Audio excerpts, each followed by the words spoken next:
Hello and welcome to King's InterHigh Voices. This webinar is special. It's the Parent Edition.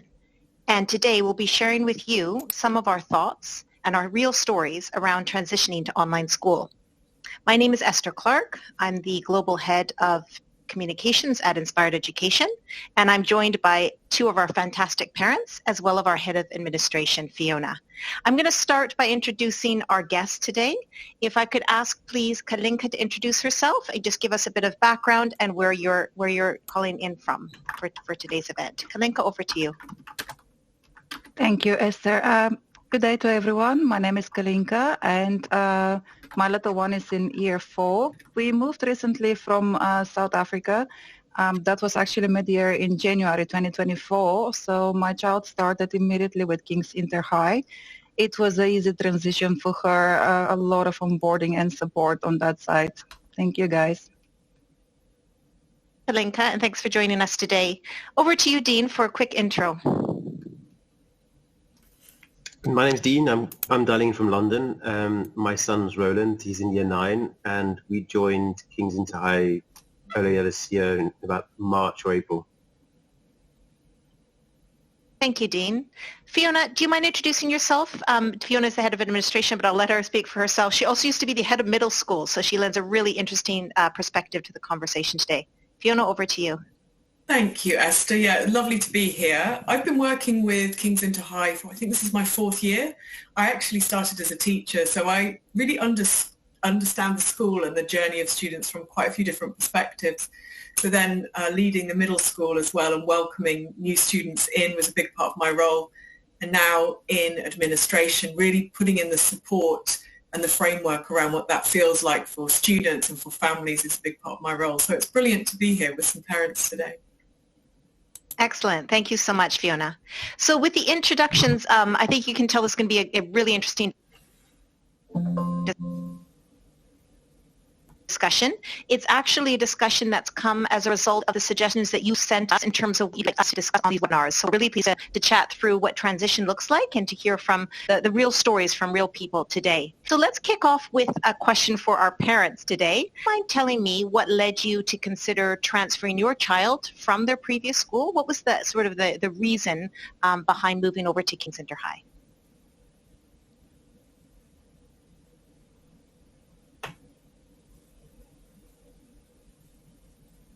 Hi, everyone. Should I start first? Yes, of course. Thank you, Kalinka. Okay. As I said, we recently moved from South Africa, and where we currently stay in Bulgaria, she doesn't speak the main language. So it's a challenging story for her, and I felt that online schooling would provide a more supportive learning environment for her during the transition process, and would allow her to continue her education in English while she's actually getting used to the new surroundings and learn the local language. That was the main reason for transferring mid-year and joining King's InterHigh. Thank you. Thank you. And Dean, what about you? Why did you consider transferring your child to our school? What kind of led to that decision? So our son has ADHD, and we really struggled in mainstream schools getting the right sort of provisions in place for him. School, I think, particularly senior school, is quite a busy place. Lots obviously happening, lots of kids to deal with, and so they haven't always necessarily got the resource and the time to put aside to understand kids who have got slightly different needs. And we struggled a lot with bullying. It just got to a point, I think, where we decided that we needed to take control of the situation. And it was either the move or, his confidence would continue to erode. And it was quite distressing to sort of see how he was wasting away, his character was wasting away, his confidence was just waning away as a result of all the bullying and the misunderstanding. And really, I think we felt that homeschooling was perhaps our only real option, and it's only been 7 or 8 months, and I'd say that without a doubt it's been the right decision so far. So it was, I think, a sort of a critical decision for us, one we had to make, and it was partway through the year. So that was the main reason. Thank you. And when did you kind of consider online education? Like when did that come up as an option? Because you've mentioned, as part of the journey to King's InterHigh that it was something that came up. But was it, how did you find out about online education, online school, Dean? My sister, actually in South Africa, one of her sons was going through online schooling. And so I was aware of it as a result of the experience that he had. I'm not entirely sure if he was also with King's InterHigh or if it was a different school, but it was a very similar setup. And so we'd had exposure to the type of schooling through essentially, my sister, but also, as part of the discussions we were having with the support team in place, it was one of the discussions that we had with them. They brought it up independently as well as something that we should potentially consider. It was that or a school for children with special needs, and our son doesn't have special needs, and so it wasn't the right environment. So that really led us to the online school.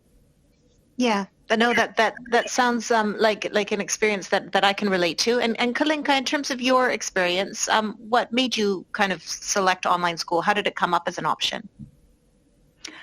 Started considering that option around about 6 months before we moved from South Africa. The thing was the language barrier. That was my main concern. How she would cope in the new environment, new surroundings. It's a country that she doesn't know.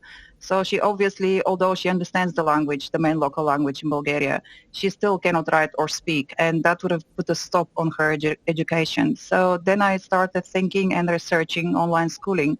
And then I looked up at few options, and just King's InterHigh stood up. Just the flexible options it provides, the learning environment, feedback I've heard from other kids that are doing online schooling, also friends of my daughter in South Africa, they were also doing online schooling. So based on the research, based on the approach, that was the best option for her currently, so she can continue her education in English while building her language skills in the long road. So that's on my side. Yeah, thank you for that. Fiona, I'd love to get you involved in the conversation. I know that you lead out a fantastic team of really friendly, because I speak to them, a really friendly team of people both online and on the other end of a phone call. Just in terms of your experience with as head of administration, how do you support parents as they transition, as they look at joining a school, perhaps mid-year, perhaps after the first term? What does that look like at King's InterHigh? Yes, it speaks actually to the stories that we've just heard from our two parents there, because we have to start with recognizing that each family is going to come to us with a really unique set of reasons as to why they're interested in coming to King's InterHigh. So we always begin with the admissions team having an in-depth conversation to get as much information and understand your reasons and your circumstances, because that will help us put everything in place, should you then wish to attend. After that, there are also some other layers where you can book a call with one of our brilliant heads of Key Stage or their deputies if you feel that you need a really in-depth conversation about your child. I think it's really important to recognize that for some families coming in, there's been an awful lot of history and trauma for perhaps the family and the child, and they really want to make sure that this is going to be, a safe option for them. And so that's really important to us. Once families decide that this is something they want to try, we then have a live induction, which is with the head of year. And that's a really lovely welcome to the school. This is our school. This is how it works. And making sure that everyone feels able to start engaging. We've got brilliant family liaison teams who then support the family around their start to our school. We've got amazing drop-ins. We have coffee with heads or lunchtime drop-ins where new families can ask questions and meet other new families, which I think is a really sort of lovely way to start feeling that you're part of our community and you're free to ask things and share stories. There's a lot of other things that perhaps I'll get to later that we have in place for different key stages, because obviously there's a big difference between somebody in primary school coming in and somebody starting an A-level course, for example. And we can get to that maybe a bit later, but it's making sure that what we provide is age specific and relevant to that phase of learning, and that we're there straight away to answer questions. Thank you, Fiona. That's great, and I think that leads to kind of my next question. I think the audience would be very interested in understanding a little bit more about how the child, your children, the experience that they had when they joined. So if I may ask Kalinka just to share a little bit about what your child's experience was in joining King's InterHigh mid-year and what that looked like. I would gladly share that. She was really excited. For her, it was something new, something exciting, something different than what she was used to. So at first, she struggled a bit, like, Mommy, but I'm used to getting up, going to school, to the mainstream school, and now it's at home. But she really, really got used to pretty fast, and the teachers offered unbelievably great support for her. Really, her teacher that year was always there for her, always telling her, Caroline, if you have any questions, any queries, I'm here. You can reach out. You can. So that helped her a lot. The support she had, the reassurance that there is someone looking out for her and having her back besides her family in that new environment, it's just helped her adjust brilliantly. She's doing quite well, becoming really tech savvy, I would say, a bit more than her mom. But I guess that's part of the process. Yeah, that does tend to happen, doesn't it? No, that's great. Yes. Dean, what about you? I mean, what was your child's experience when they joined King's InterHigh mid-year? I'd say, he's generally more tech savvy than us as well, so that certainly helps. Initially, I think because he finds it difficult to organize himself, I think it took a little bit of time for him to sort of settle into the new routine. We're lucky that he has a one-on-one support that sits with him during his core subjects, so the tutors are able to guide him a little bit as well in the early stages. But I think it was more just getting used to slightly different setup, slightly different arrangements, obviously not going into school, but I think it was a positive thing. But being a teenager, you never really know what they're thinking or how they're feeling because they don't express themselves particularly well.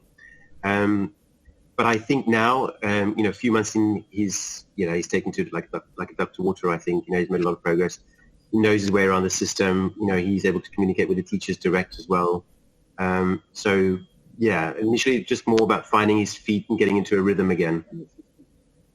Yeah, and do you have any advice, any tips for the parents watching this webinar in terms of ensuring that transition goes smoothly? Anything that you've kind of seen that's thought, that would be helpful for our audience today to know about? I think from our side, what we found, from our side, what we found, and it's really been something sort of we've developed obviously with the time. We try and get him to go swimming in the mornings before school starts, just to have his body awake, his mind is a little bit more alert, a little bit more awake. So because he's a library learner, he can access his lessons at different times, which is something that we need because of the tutors. We have to sort of work around the schedules of the tutor. So the days have sort of been developed a little bit where he's able to get out of the house, get some fresh air, like as though he's going to school, start the day in a slightly different way, and then it allows him to come back and focus a little bit better. And then, of course, making sure that his timetable is printed out, he knows exactly what time his lessons are, his various lessons are. And then if there's any homework, obviously he's got a list in terms of when, the various homeworks are due and what assignments he's working on. That's great. I love those tips. I'm taking note of them now as well. Kalinka, what about you? Do you have any tips that our audience might find useful in terms of that transition to online school? Anything that you encountered that worked quite well? I would like to share that communication was the key with my little one because moving from another country, it was a big change for her on such an early age. So keep communication open with your child. Explain to them exactly why you move and what is the benefits of online learning, and just provide for them a space in the house or the flat where you stay where it's dedicated for their study. That will keep them away from easier distraction, or just let them have their own space where they can concentrate on their schooling and set some type of routine. The same like Dean said, like early in the morning, maybe include some extracurricular activities that takes them out and then back to school, so they have some type of routine.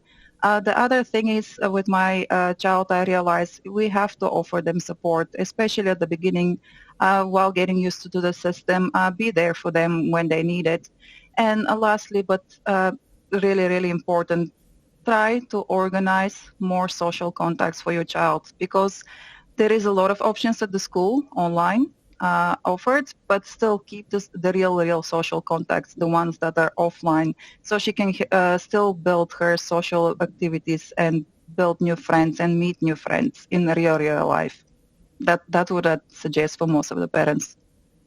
Yeah, no, those are great tips. And I'm going to hand it over to Fiona, because I know you speak to parents on a daily basis. Do some of these tips kind of ring true in terms of the onboarding process? And is there anything you would like to add in terms of some of the best practice or tips for our parents watching the webinar today? Yes, I was really nodding there at Kalinka, because everything you say is spot on. It's a partnership. I think like any great school experience, that's a partnership between a group of people who care for a child, and understanding that we've all got roles to play to support that child on their journey is a really great foundation and starting point. So I totally agree. I think routine is really important for all students. And like you said, making sure there's a quiet space where they work that's maybe separate from other things they do, so that they compartmentalize learning to that space, but also building in time for getting away from the screen, particularly doing physical activity if that's something they can do, but anything really that encourages the holistic development of the child, not just sort of lessons on a screen. I love the idea, Dean, of getting up early in the morning and going for a swim. That's exactly the sort of thing that we would recommend to young people to do. And the partnership as well between the teachers, and that really speaks to our primary offer, I would say, because in primary school they're with a class teacher and they build such a lovely relationship, a real safe environment, and that nurtures that partnership between the parents, the child, the teacher, the school. We also have timetables which I think are unusual compared to other schools, because there's built-in flexibility where they can step away and do other things. They can even allocate times in their working day to get their independent work done, which means they can sort of finish quite early. They could be finished by 3:15 and then do other things like socialize in person or pursue other passions. So a lot of the advice that Dean and Kalinka have given there is exactly what we would suggest to parents. And I think be ready at the beginning for a little bit of a bumpy start. Maybe it will be perfectly smooth, but like all new things, something might go wrong. And having a supportive parent there to say, it's okay, let's try again. And making sure parents engage with those sort of inductions, so they're sure about what their child's being asked to do, that can really, really help. Thank you for that, Fiona. And I was just thinking to myself and thinking about the audience watching today, what is it that they would like to know as well? Because we have, the parents here and you as the expert in terms of onboarding. And I'm thinking, a parent watching this, it will be in the middle of the year, and maybe they're considering transitioning to online school in the middle of the year. What could possibly be some of the gaps or some of the issues or challenges that you would need to address if your student was joining King's InterHigh halfway through the year? I know it's a bit of a difficult question, but it's a good one to ask, I think, like in terms of what gaps and how do we provide for those gaps as King's InterHigh? Yes, and again, I think I'll speak to the fact that this is going to be very different depending on your child's age. If we start maybe at the top end of the school, maybe you're transitioning in to an A-level program with us, and you might be concerned about whether your child can access the previous learning that those A-level students have covered or previous resources. Well, I think one of the strengths of our school is that all of that is accessible to anyone who joins in year. And there is access to previous lesson recordings. So everything is labelled and archived very clearly, so you would understand exactly what's been learnt week by week. And then you can go back to those week resources either from your learning platform or by watching lesson recordings and catch up on that. That's really excellent. We've also got a few platforms that work with students on sort of a one-to-one level, in the sense that they can set personalised learning pathways. So if students feel they've got some knowledge gaps or content gaps, they can revisit things until they feel confident. That's a brilliant resource. And I think some of that is also true for our GCSE joiners. They might be coming from a different learning environment. They might be concerned about exam boards and whether they align. And all of those resources are firstly available on our website, very well explained. But also when students come in, there are resource packs on how to catch up, guidance on the kind of essential lessons that they would need to revisit, and lots of support from their teachers who completely understand that students will be joining us halfway through a GCSE course. So there's no surprise there. They'll be welcomed instantly. And then I think on a pastoral level, which probably is really important for Key Stage 2 and Key Stage 3, so our younger learners in primary and middle school, the first thing is to bring those students in and for them to feel safe and secure and happy in school. So meeting their tutor, having a buddy in their class who can be their first point of contact, and helping them understand that we've all been through this. It will take a bit of time. Don't worry. No one expects you to know everything straight away. But again, you can watch those lesson recordings. You can access learning resources. You can ask your teacher.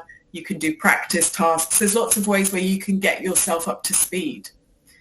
And I think something I often will say to parents is, don't worry about knowledge gaps, perhaps lower down the school, because if your child settles in and if they're happy, they will rapidly, and we say this from experience, not hope, they will rapidly begin to address those gaps and have the support to complete that. So, the priority with our younger ones is happiness and confidence at school.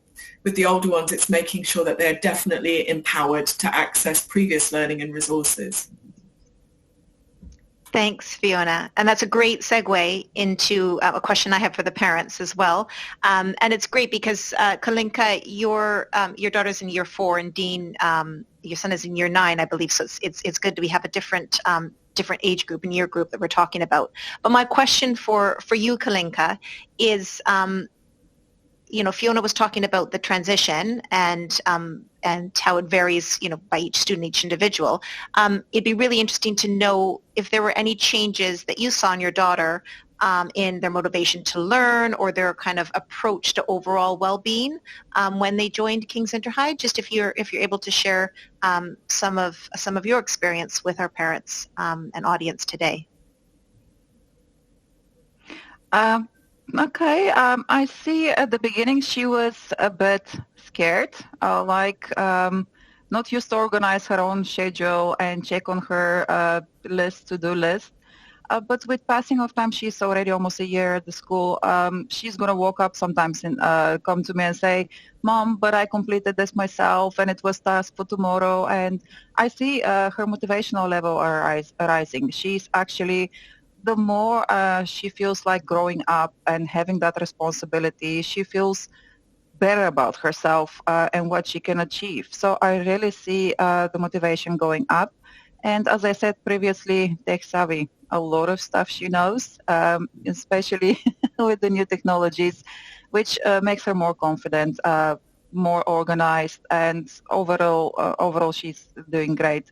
And especially with the extracurricular activities she's involved with from school, online and offline, she's also doing hip-hop dancing, gymnastics. She's constantly busy. So that interest of her to show growth, it's positive for me, and I like what I see. At the beginning, it was bumpy. I'm not going to lie. It was bumpy. It was a rough one, the first 3 months getting used to. But now she's doing much, much better. And Dean, what about your son? Have you noticed any changes in their motivation to learn or their kind of overall well-being? Yeah, absolutely. When Roland was in a mainstream school, he found it very difficult to concentrate as a result of his ADHD. And so, for example, sitting through tests or exams was a real challenge for him, and he very seldom completed them because there was always a lot of distraction. Concentration, would wander. And since obviously joining here, he's at home in a safe space, in a calm environment, a lot less distraction. He's able to sit through his cycle tests. He's not only passing them, he's actually doing really well in them. And I think that in itself is motivating, seeing that he's actually able to access his learning he's able to make some progress. Learning can be fun, particularly when you started to achieve things. So yeah, it's definitely motivated him, I think, quite a lot. As far as his well-being is concerned, yeah, absolutely. You know, he was a ball of anxiety going into mainstream school every day. Now he's calm, chilled, relaxed. You know, his confidence is coming back. And so, yeah, absolutely. I mean, it's again, as Kalinka was saying, it was a really rough start for us in the beginning as well, because, you know, it took a while for us to find our feet and the rhythm. But yeah, not a moment's of regret. Thank you. I love those words that you were using: fun, calm, chilled, relaxed. That sounds amazing. Fiona, the last question for you today. I just I thought it'd be interesting for our audience to hear, based on your discussions with parents, what advice would you give to those considering a move to online education? I think, again, the parents have already given the best tips here. I loved actually what Kalinka said in terms of the agency this gives to young people, you know, bringing them into the conversation about maybe why this might work for them and, you know, why you're doing it, and making sure that you've got buy-in from them. And I notice a lot actually that conversation with a child is so new for them, to have a choice about how they learn, when they learn. And I do think there's an awful lot of flexibility and choice. So bringing your child into that conversation about, well, which subjects do you want to do? You know, what's going to be the best fit for you? Is there anything we can change here or adapt that's going to make this better for you? That's a great place to start, and getting that all right at the beginning. And, you know, don't be afraid to ask for changes if things don't work out. Don't be afraid to ask for help. There's so many lovely people in our school, and it's hard when you're looking at, you know, a slick student hub, which is really wonderful and tech savvy like our young people. But behind that hub, there are wonderful teachers, incredible support staff, people who are just waiting to help. So you can get on live chat, you can email our family liaisons, you can contact us, you know, however suits you, but we are definitely here to help. So definitely use that resource. And I think be prepared for what both Dean and Kalinka have described. At the beginning, there will be hiccups. It will not be perfect. Make sure you work with your child. Make sure you work with us to overcome those, because we want them to be successful ultimately. That's what drives us. We want them to have a brilliant learning experience. So yeah, I think information, patience, care, advocacy for our young people, so they feel that they are central to this decision. Those are my main tips, I think. Thank you, Fiona. That's great.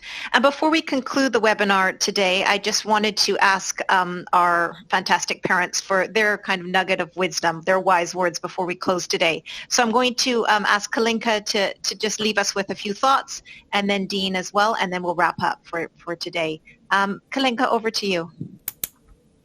I would like just to add a bit of concern I had at the beginning about my child joining online schooling, because she's a social butterfly. She's a chatterbox. She loves being around people, and now being in that close environment, just studying at home and not having that social contact, it was a bit scary for me. But the school offers a lot of opportunities. There is a lot of as we are part of a WhatsApp chat for parents from continental Europe, where you can easily speak to other kids your age. We even managed to see a kid from her class in April. We met up in England. So although it looks scary at the beginning, no matter what the reason is joining online schooling, there is a lot of benefits. There is always a way, as long as the child and the parents are ready to take that extra step and make that commitment. There is always a way to make it special for your child and still continue learning. That's all from me. Thank you. Thanks, Kalinka. That's great. Dean, any wise words from you before we close today? I think what I would say is don't be afraid to use the flexibility of the system, because it allows you to structure your day in such a way that it suits the child, because every child is different. Every child has different needs. And some children learn at different paces. They learn in different chunks of time. And so you have the possibility to utilize that fully. Structure your day, with the child in mind. And it allows you, of course, to overcome certain things like, with your own work challenges that you might have. You might have certain parts of the day that are a little bit less flexible for you. And so that can come into play as well. And so I think that is a real positive thing for us. Thank you. Thank you so much. So with that, I'd like to say thank you to our wonderful guests, to Kalinka, to Dean, and to Fiona. Thank you so much for joining us today, as well as to the audience. Thank you. We hope that you found this useful. If you have a suggestion of a topic you'd like us to cover in future webinars, please pass it along. Do check out our website and do book a call if you're interested in speaking to one of us about schooling at King's InterHigh. So once again, thank you. That concludes our session.